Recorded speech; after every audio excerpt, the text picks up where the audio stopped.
누가복음 13장 31절로 35절까지 저 여러분들이 한 절씩 교독하겠습니다. 누가복음 13장 31절입니다.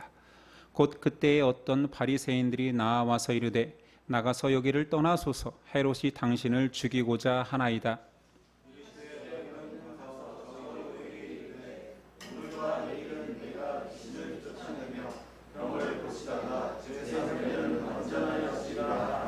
그러나 오늘과 내일과 모레는 내가 갈 길을 가야 하리니 선지자가 예루살렘 밖에서는 죽는 법이 없느니라. 예루살렘아 예루살렘아 선지자들을 죽이고 내게 파송된 자들을 돌로 치는 자여 암탉이 제 새끼를 날개 아래에 모음같이 내가 너희의 자녀를 모으며 너희 걷거니와 그러나 너희가 원하지 아니하였도다. 함께 읽습니다. 보라 너희 집이 황폐하여 버림바 되리라.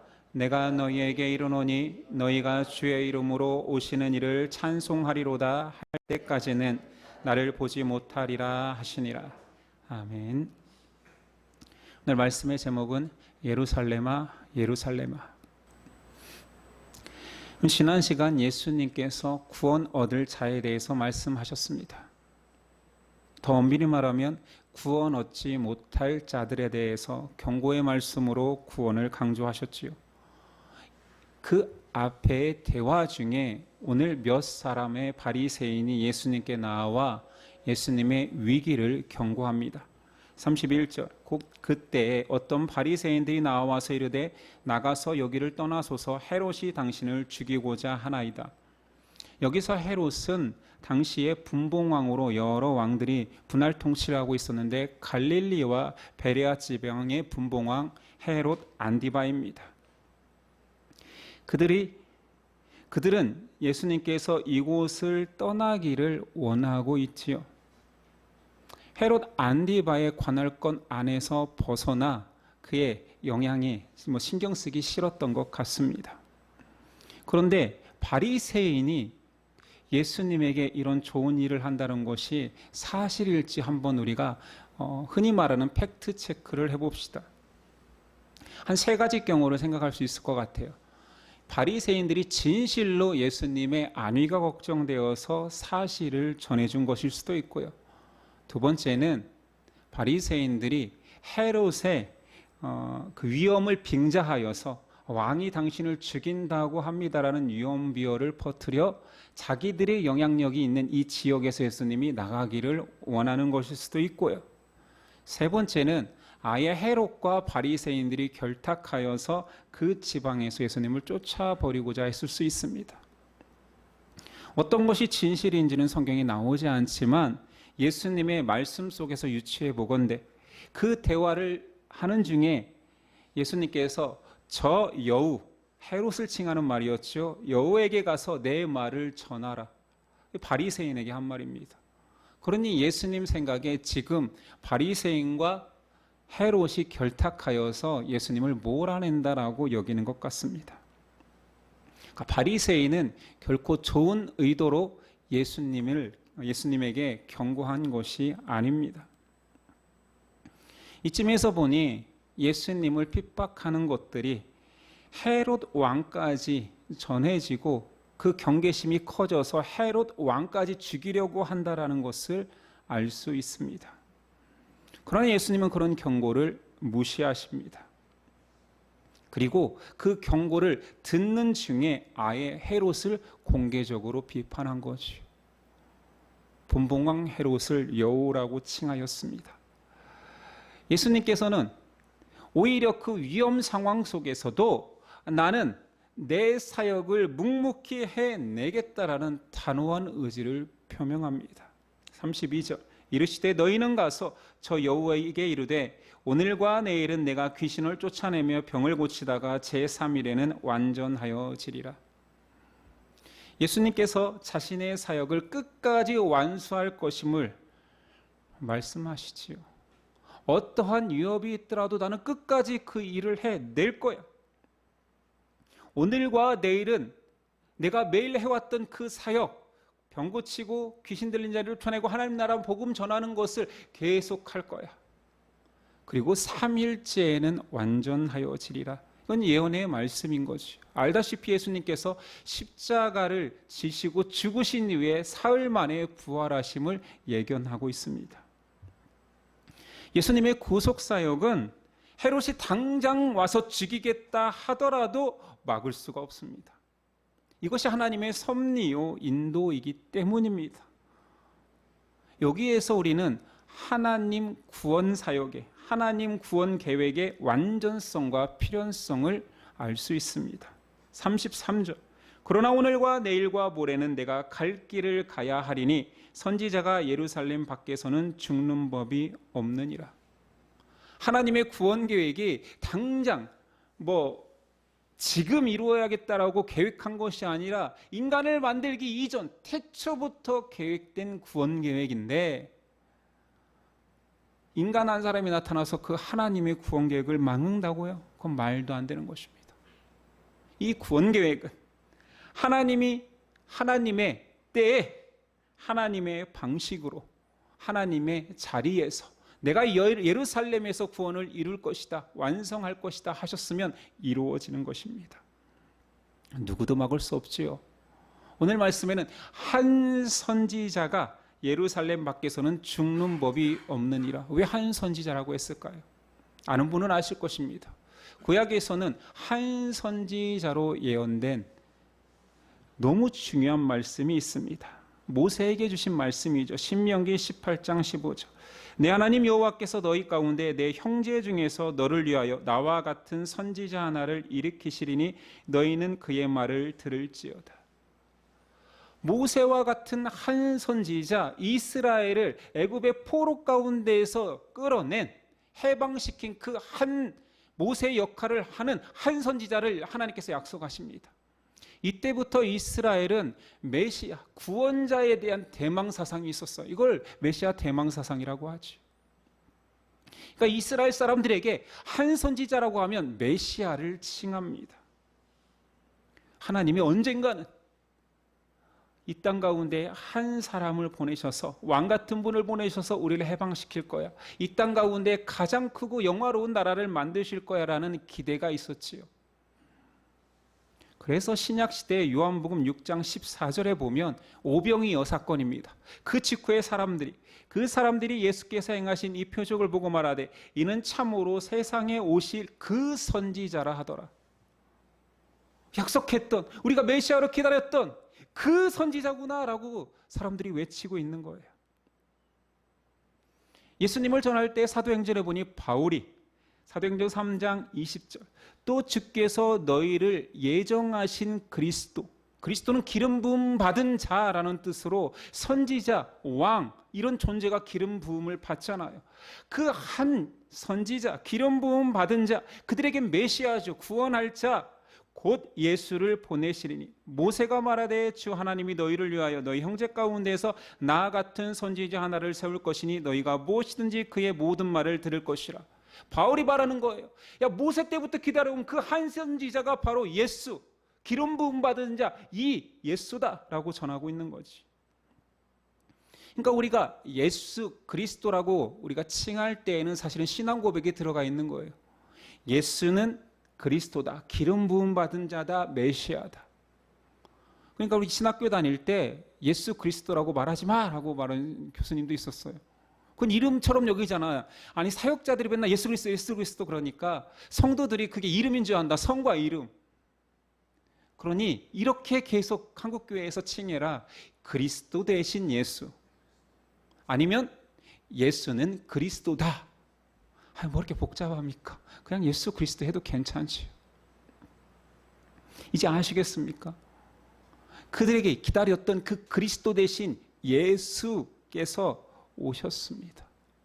그 예수님이 예루살렘으로 향하여 가고 있는 것, 단순한 이동이 아닌 거죠. 세상 누구도 막을 수 없는 하나님의 발걸음인 것입니다.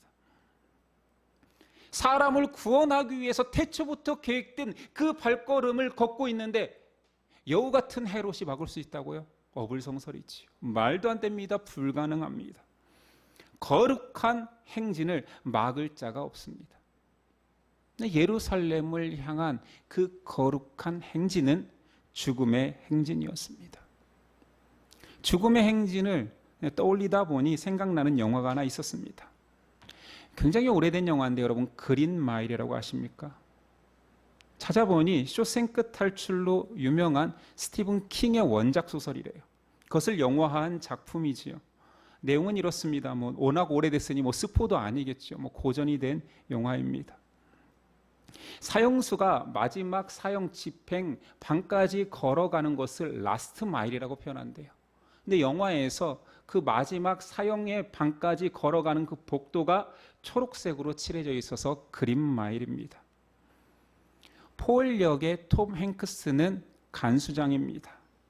그가 담당하는 죄인들은 사형 직전의 죄인들로서 수많은 사형수들을 정기의자에 앉힌 자입니다. 근데 그곳에 존 커피라는 거구의 2m와 140kg이 넘는 흑인이 하나 들어오는데, 그 흑인은 백인 쌍둥이 여아를 죽인 혐의로 사형을 언도받았습니다. 그런데 그 존 커피는 사실 초자연 능력을 가지고 있는데, 그 능력은 뭐냐면 병 고치는 능력이었습니다. 그래서 그 아이들을 살리기 위해서, 쓰러져 있는 아이들을 살리기 위해서 병 고침의 능력을 행하려고 했는데 벌써 죽어버렸기 때문에 거기서 울부짖고 있다 잡혔습니다. 전후 관계는 따지지 않고 바로 사형이 언도된 것이지요.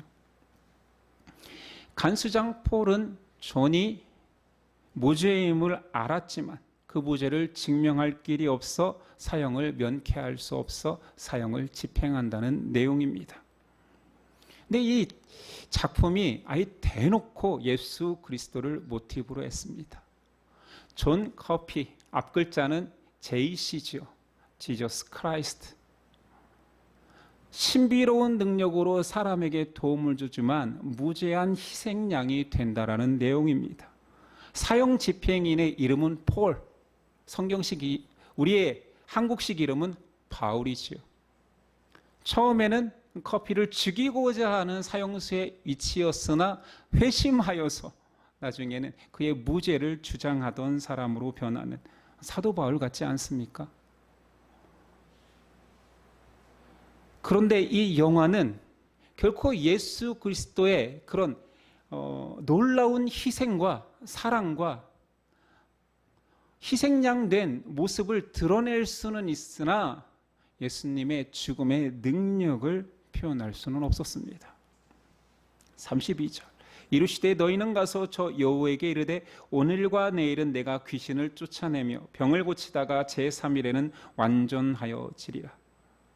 예수님은 사람들의 죄를 위해 죽음의 길 라스트 마일을 걸으셨습니다. 예루살렘 가는 길이 죽음의 길인지 알고 가는 것입니다. 사람들이 그 길로 가지 마십시오, 피하십시오 하면 얼마든지 피할 수 있는 길임에도 그는 자청하여서 그 길을 갔지요. 오히려 헤롯의 협박과 살해 위험은 예수님의 발걸음을 재촉할 뿐입니다. 이 일을 위해 오셨는데 사람이 막는다고 해서 사람의 힘과 어떤 사람의 능력으로 예수님의 길을 막을 수 있단 말입니까? 하나님의 구원은 하나님의 때에 하나님의 방법으로 하나님의 선택한 예루살렘에서 분명히 이루어집니다. 하나님의 계획하심이 있기 때문이지요. 그것만 있는 것이 아니라 하나님이 계획했지나 구약 때부터 하나님의 구원 계획은 이루어졌지만 하나님의 뜻을 온전히 순종할 자가 없었으나 예수 그리스도께서 순종하십니다. 33절, 그러나 오늘과 내일과 모레는 내가 갈 길을 가야 하리니, 예수님이 가신다 말합니다. 선지자가 예루살렘 밖에서는 죽는 법이 없느니라. 예수님께서 내가 예루살렘 죽으러 가겠다라고 선포하시지요. 예수님이 가겠다면, 멈추지 않겠다라면 멈추지 않고 예루살렘까지 갈 수밖에 없습니다. 이게 속담인지 흔히 쓰는 말인지는 모르나 들어봤을 것입니다. 개는 짖어도 기차는 달린다. 사람들이 아무리 우왕좌왕 죽이고 있습니다, 그러가면 위험합니다 막 짖어대도 기관사가 멈추지 않겠다라고 하면 아무 거리낌 없이 목적지까지 가는 거지. 예수님이 그러하셨습니다. 예수님의 그 끝까지 걸어내는 순종이 없었더라면 우리의 구원은 있을 수가 없습니다. 그런 의미에서 예수님의 순종이 지금 우리의 구원을 낳은 거지요. 제가 신대원 신입생 오리엔테이션 MT에 가서 있었던 일입니다.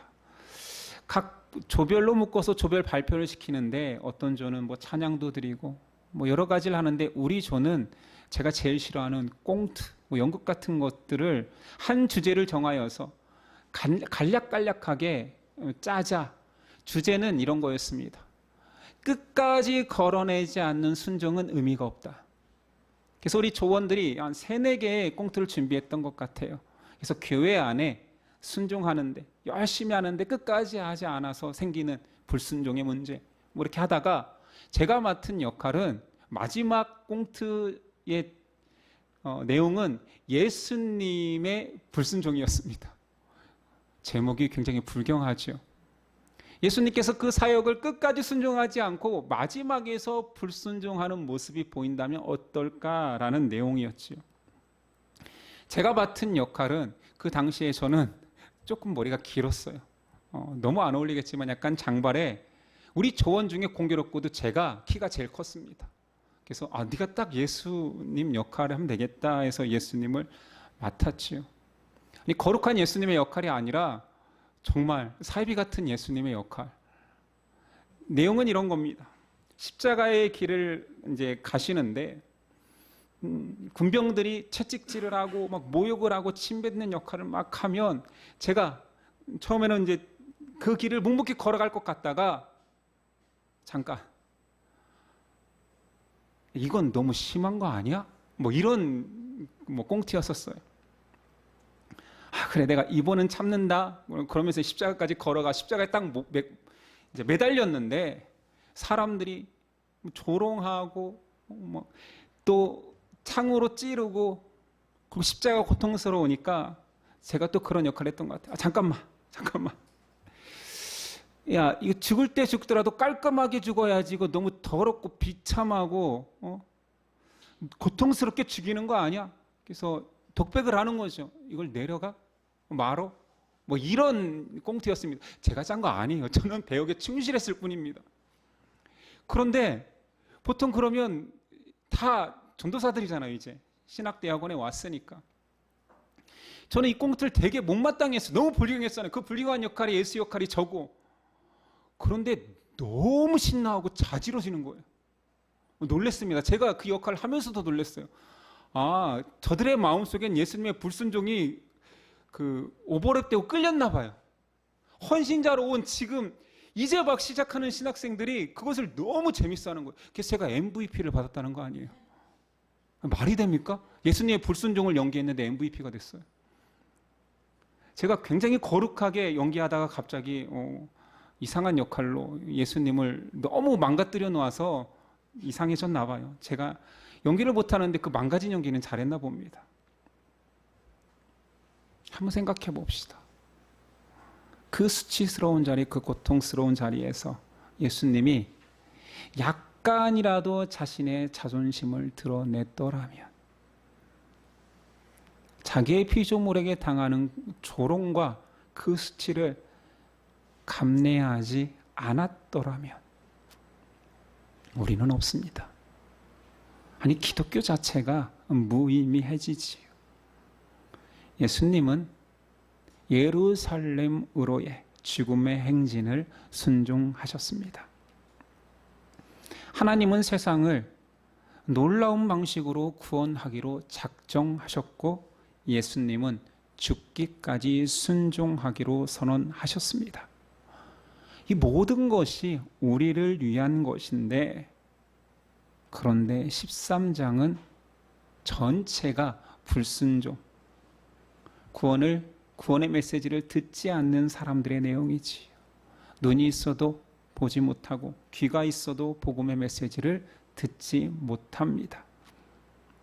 그냥 단순한 우리 입장에서는 그냥 단순한 어떻게 저럴 수가 있지겠지만 예수님의 입장에서는 그 안타까움의 크기를 헤아릴 수 없습니다. 내가 너를 구원하기 위하여서, 내가 사람을 건져내기 위하여서 이 수치와 죽음을 감내하는데 그것을 거절하고 있는 거지요. 예수님 아마 제가 표현할 수 없지만 가슴을 치며 미치고 환장할 노릇 아니었겠어요?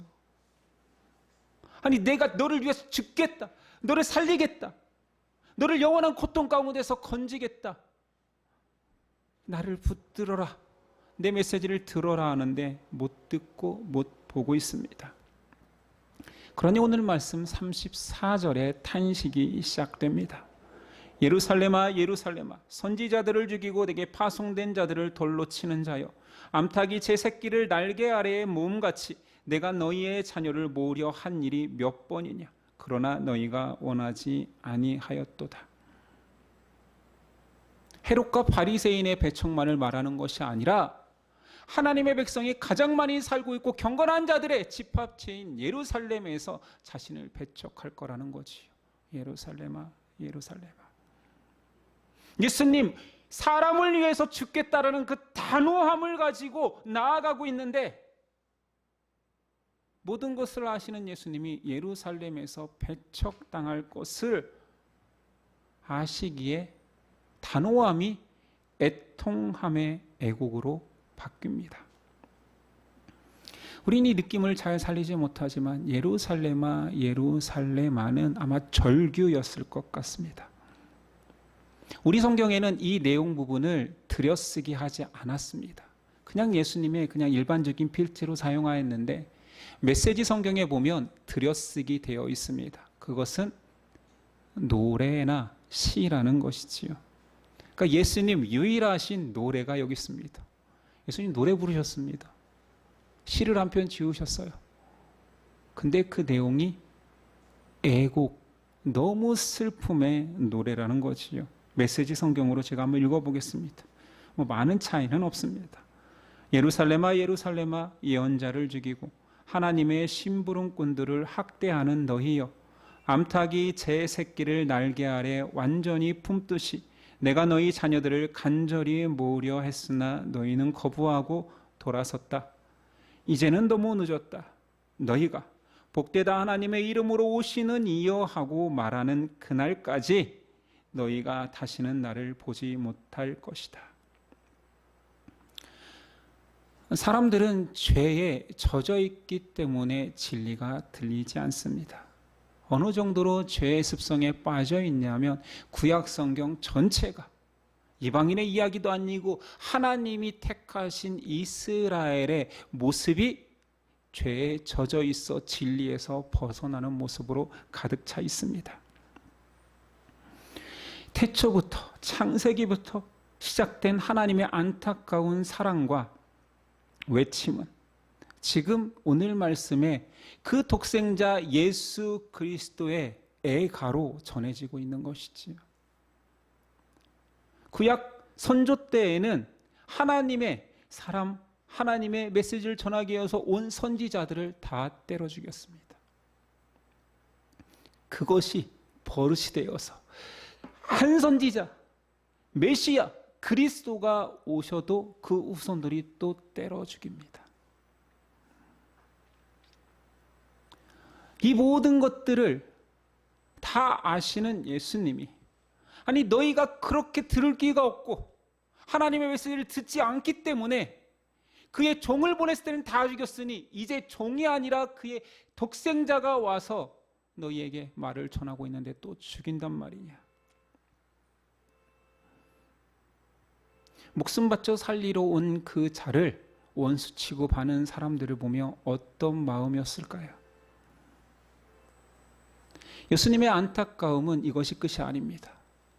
아니 그냥 핍박당하고 미움받아 죽는 것이 끝이라면 예수님 절규하지 않았을 거예요. 그런데 그들이 당할 심판을 알기 때문에 예수님 진실로 절규하신 것입니다.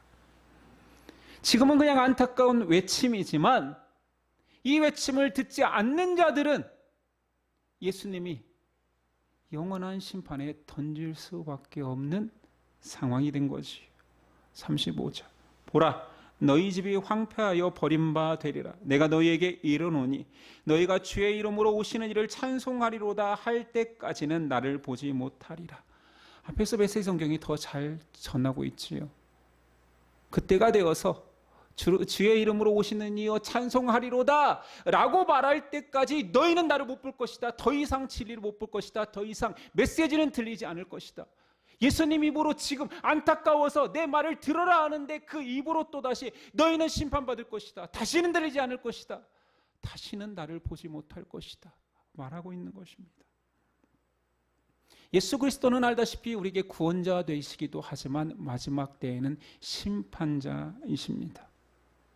예수님 탄식하는 그 입술로 심판을 선언하는 무서운 자리에 앉는 분이십니다. 그러니 이 마음이, 이 애통함이 더 진해지는 거예요. 나 너희를 위해 죽어줄 거야. 나 너 살리기 위해서 죽을 거야. 그런데 그 사랑에 손 내밀지 않는 자는 내가 너를 심판할 수밖에 없어. 그 예수님의 메시지를 거부하는 자들의 끝은 30장 전체에서 계속 반복하고 있습니다. 문이 닫히면 더 이상 주인이 밖에서 아무리 두드려도 열어주지 않는다, 응답하지 않는다. 밖에서는 슬피 울며 이를 갈미 그 소리만 가득할 것이다. 이것을 다 아시는 예수님이 너무 안타까운 것입니다. 오늘 말씀 속에서 우리는 예수님의 마음을 느껴야 합니다. 예수님의 애가가 들려야 합니다. 30장 전체에서 말하는 예수님의 고통의 메시지를 우리는 읽어내어야 합니다. 30장의 시작은 이랬습니다. 사람들이 이제 생명에 대해서 경각심을 가진 거예요. 왜냐하면 헤롯의 학살로 수많은 사람들이 죽었는데 경건하다 여기는 자들, 예배드리기 위해서 가는 자들이 죽었습니다. 또 다른 곳에서는 실로암 망대가 무너져 죽었습니다. 아니 경건한 자도 죽고 우리 생각에는 저주받은 자들도 죽었는데 그들의 구원은 어떻게 됩니까? 이렇게 시작된 의문이었지요. 사람이 심판받아 죽어 그 끝은 어떻게 됩니까? 예수님 단호하게 말합니다. 너희도 회개하지 않으면 다 그와 같이 망하리라. 너희도 회개하지 않으면 슬피 울며 이를 갈미 있으리라.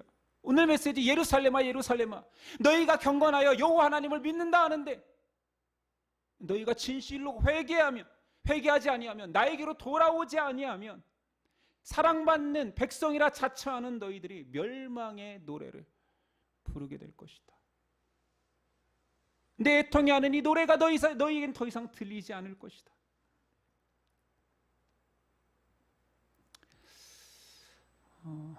지금은 안양 시민의 날 행사 기간입니다. 안양 시민은 뭐 좀 알 거예요. 두 군데에서 행사들이 진행되고 있는데 이 만안군은 바로 옆에 삼덕공원에서 행사를 진행하는데 이틀 전 금요일 오후부터 리허설이 시작되어서 근데 작년까지는 무대가 등을 지고 있었어요. 우리 건물과. 근데 이번에는 무대가 마주보게 되어서 그 모든 음향 소리가 이 건물을 때리기 시작합니다. 진짜 큽니다. 깜짝 놀랐어요. 저렇게까지 크게 틀면 저는 사람들이 싫어할 것 같은데. 그래서 아이들의 시험 기간인데 애들이 여기서 공부를 한다고 소리가 너무 커서 오후부터 시작된 거잖아요. 저녁에 본 행사가 있으니 언제 끝날지도 몰라서 애들이 인이어를 끼고 자기들이 듣고 싶은 음악을 듣는데 아빠 소리가 너무 커서 제 음악 소리가 안 들려요. 문 좀 닫고 에어컨 틀으면 안 될까요? 이 정도였어요. 그래서 버티다가 9시쯤 되니까 저기 사회자 목소리가 다 들리거든요. 마지막 초대 가수 하는데 사랑과 평화라는 들어본 것도 같고 영화 이름 같기도 하고 유명합니까? 유명하지 않겠죠. 여긴 유명한 사람이 안 옵니다. 사랑과 평화라는 팀이 이제 드디어 마지막 손님으로 온다고 해서 9시였거든요. 드디어 끝났구나 라고 생각했는데 자그마치 30분을 불러 제꼈습니다. 락그룹이더라고요. 왜 이렇게 소리를 질러요? 사랑의 메시지를 그렇게 전해야 됩니까? 저는 사랑과 평화의 메시지는 하나 들리지, 저는 그 가수를 폄하하는 게 아닙니다. 그냥 저한테 그랬다는 거죠. 우리 집에는 정말 듣기 싫은 소음이었을 뿐이에요. 혹시 세상 사람들에게 예수님의 메시지가 저런 거 아닐까? 모든 사람들의 귓전에 어마어마하게 크게 들리는데 예수님은 울부짖는데 사람들은 소음처럼 여기는 것이 아닐까?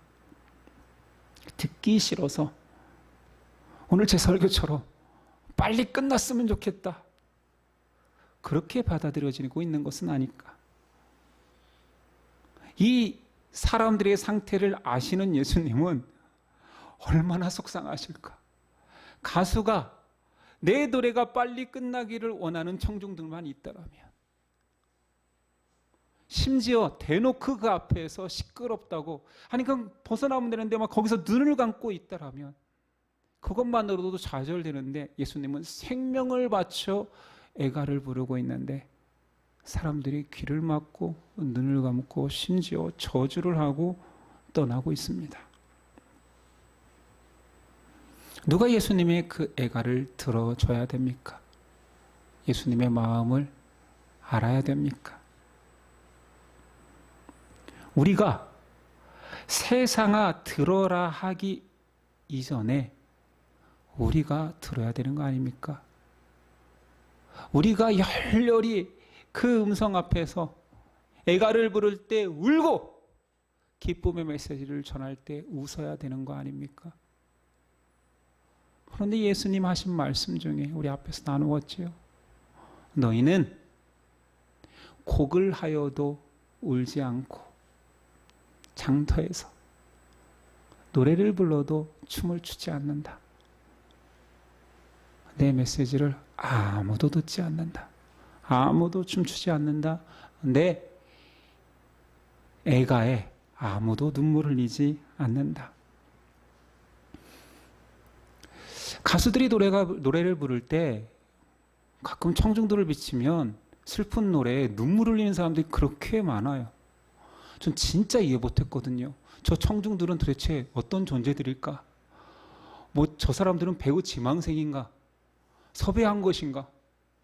그런데 지금은 좀 알 것 같아요. 지금은 바람만 불어도 눈물이 핑 돌아요. 늙어서 그래요. 늙으니까 좀 이해가 돼요. 젊었을 때에는 왜 저러나, 쟤네들이 우울증이 있나, 상담받아야 되는 거 아니야? 뭐 이랬거든요.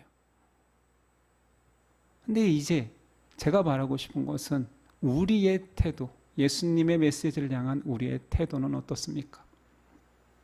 예수님의 유일한 애가, 유일한 노래, 그 슬픔의 노래 앞에 예루살렘아 예루살렘아 절규하고 계시는데, 이것은 예루살렘을 부르는 것이 아니라 우리의 이름을 부르고 계신데 우리는 응답하고 있습니까? 반응하고 있습니까? 주의 음성에 외면하는 바리새인처럼 살고 있지는 않습니까? 많은 이들이 찾아가고 있는 그 사망의 길에서는 그 음성이 들리지 않습니다. 내 욕망의 길에서는 예수님의 슬픔의 목소리가 느껴지지 않습니다. 내 욕망의 목소리가 더 크기 때문이지요. 우리 신앙한다라면, 예수님을 주라 고백한다라면 열렬한 팬을 넘어 열렬히 사랑하는 백성으로 서야 되지 않겠습니까? 누가 그의 음성을 듣기를 원하십니까? 저여야 되지요. 나여야 되지요. 누구 보고 성경 읽으라고 하십니까?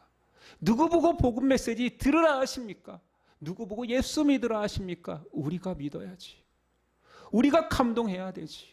우리가 예수님의 그 눈물을 함께 눈물을 흘릴 때 예수님이 우리 눈물을 닦아주지 않겠습니까?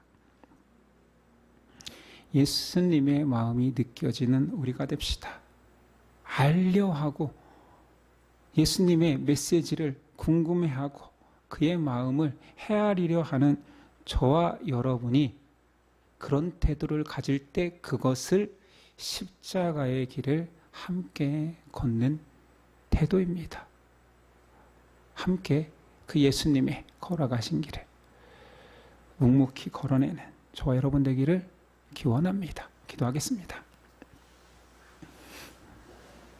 주님 감사합니다. 우리에게는 들리는군요. 우리는 듣고 있군요. 이 자리에 불러주심이 은혜입니다. 오늘 예수님의 간절한 외침, 자기 목숨을 버리시면서까지 순종하여 걸어내는 그 외침, 우리가 들을 수 있어서 얼마나 감사합니까? 예수님의 마음을 먼저 헤아려 드리고 예수님이 웃을 때 웃고 예수님이 울 때 울 수 있는 심령 되도록 더 예수님 사랑하도록 우리에게 사랑을 허락하옵소서. 세상이 소음처럼 여기는 복음의 메시지가 땅바닥에 떨어지고 있습니다. 우리도 예수님처럼 안타까이 여길 수 있는 귀한 심령 되도록 도와주옵소서.